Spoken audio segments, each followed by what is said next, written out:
Is-sibt filgħodu l-awtoritajiet tas-saħħa ħabbru li persuna residenti f'Malta instabet pożittiva għal monkeypox.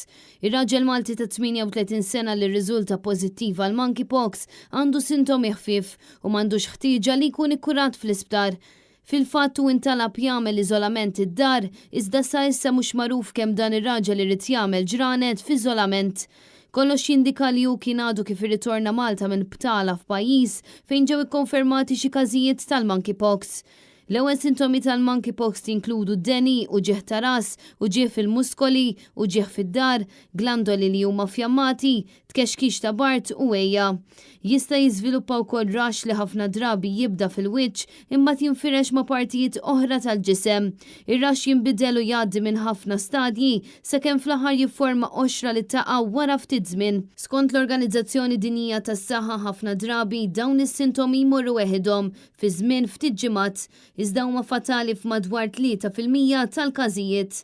L-awtoritajiet tas-saħħa fi stqarrija fakru li huwa dejjem importanti li wieħed iżomm idejh indaf u li jsir ħasil tal-idejn ta' spiss bl-ilma u s-sapun jew b'sanitizer li fih l-alkoħol, speċjalment wara li tiġi f'kuntatt ma' xi ħadd li jkun ma jiflaħx. Intant fit-tal-ħin ilu WHO ikkonfermat li sa issa nstabu madwar 250 każ tal-monkeypox f'madwar 16 il-pajjiż fl-Ewropa kif ukoll fl-Amerika ta' fuq, iżda ma jidirx li hemm lok għal tħassib.